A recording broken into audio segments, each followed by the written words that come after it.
It's the time for the package from China. Let's go.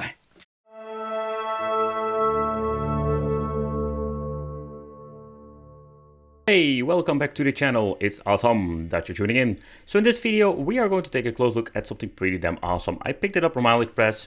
It's this tiny box that contains the racing wheel for your PlayStation 4 controller.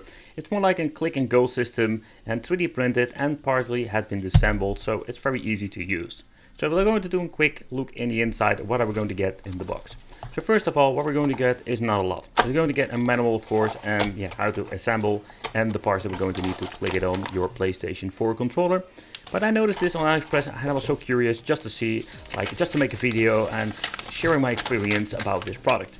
So first of all, we're going to get the installation steps. I will show you how you need to assemble it, but I must say that I will make some different ways to assemble it. That's wicked, I'm quite stubborn, I just want to do it my own way.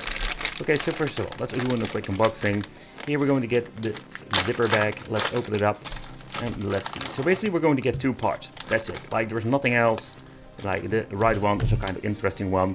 But here we're going to get pre-assembled, and it's a quite interesting ingenious system. So this is basically what it is. They assembled all of the 3D printed parts for you.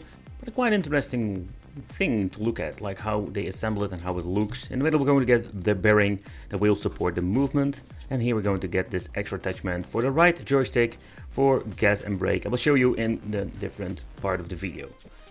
Okay, so let's take a close look at the bracket and how you need to assemble it. Take consideration that you cannot use the touchpad anymore, so that is a very big caveat of this thing. Alright, so let's plug this thing in. So when I was reading the manual, they said you need to plug in the joystick first and then you're going to assemble, but I'm afraid I'm going to break this thing. So what I'm going to do, of course, I'm stubborn, I'm just going to do it my own way. I'm just going to click it on. Don't push too hard, be very gentle, and it will basically click over here. So the next thing that you just need to do is assemble the joystick. And here you can see it's basically holding back on the touchpad. Construction wise, it looks nice. Okay, so next up, let's add the joystick to it, the left joystick, so this function works. And of course, this has the spring of the joystick itself, so it will be coming back into neutral position. And this is basically the way how it works. And the right joystick is a kind of interesting way. I was thinking first, they need to do something with it in combination with a steering wheel, but it's just giving the option to use the right joystick. And in some games like Gran Turismo, we can use it for giving gas, and we'll also use that. Okay, so this is the way how you need to assemble it. The way how it looks is quite interesting in my opinion. And when you're looking at the quality of the 3D printed, I'm not an expert in this, but it looks okay. And I must say that they made this thing for a couple of euros. You can pick it up from AliExpress. And here you can see how this thing basically works. So will this thing give some better experience than just using the joystick? That is I'm curious about. So we're going to play Wipeout, one of my favorite games. It's a very difficult game, especially with a joystick itself. So I'm curious if there's going to be any different when it comes to gameplay. So what I already mentioned before is the touchpad cannot be used. So if you're going to need this, it's going to be an issue. You can click this thing off very easily, but this is not super convenient. So in my opinion, they need to do something about it, if it's even possible, of course. But okay, so let's play some games and let's see how this thing will work. Everything has been touched. We're going to plug in the controller in the PlayStation 4. Here you can see we can touch it's quite interesting, we can touch the home button with this tiny support in the middle. But that's it, this is what we're going to get. So let's play some games. So first off, let's play, of course, my favorite game, Wipeout. Navigating through the menu, we're going to use the D-pad itself. I must say that I cannot reach the X button very well, or the cross, so that's a little bit annoying. So later on I will try to see if I can change out the button layout to give a better gaming experience.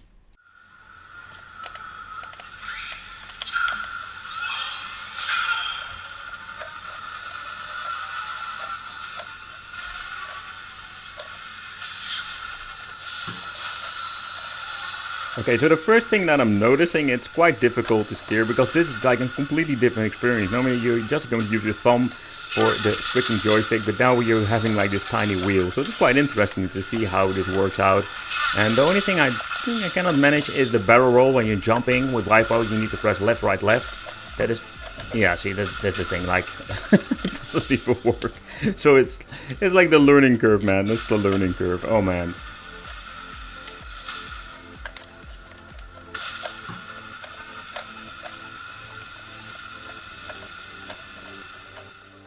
Okay, so next up what we need to do is change out the controls. I'm going to use the trigger and the L and R1 for shooting and stuff like that. So let's see how it works out now. I think this will be like a completely different and better experience. Okay, so acceleration will be done by R2 and L2, and all the other buttons have been mapped to the, let's say, absorption of the power and of course shooting them. And now I'm using two thumbs using the steering wheel, and this plays a lot better than with the first attempt. And again, like, you still need to get used to it, but it's a lot of fun. I must say, like, it's a completely different experience. If this is going to be like an improvement, that's the question more like, do you want to put all the effort or trying to learn to play like this with this tiny wheel? And also depending on what kinds of games are you playing, because Wipeout is a quite difficult game to begin with, and with this wheel it doesn't make it any better, and better said, like, even easier.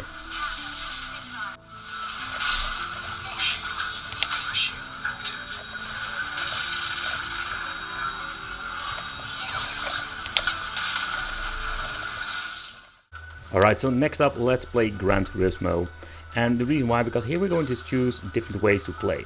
So we're going to basically use the left joystick for steering and the right one for giving some acceleration and brake.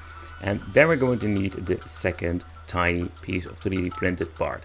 So now we're going to use both joysticks, and normally I would not recommend it. I'm personally like a big fan of the trigger buttons, but it's going to be a fun experience. So let's see if we can play this game with the steering wheel. Of course, this game is something completely different than Wipeout, because Wipeout was more like a fun arcade game. This is like a driving simulator. So now I can see that we're going to get a better result when it comes to the steering wheel, and it's such a big difference. Still, again, you need to get used to it. The learning curve is here, but it is not a huge like with Wipeout. Oh, there we go. And don't forget, like, I'm using also the acceleration and brake with the right joystick, the 3D printed parts. So it's a lot of fun to play like this.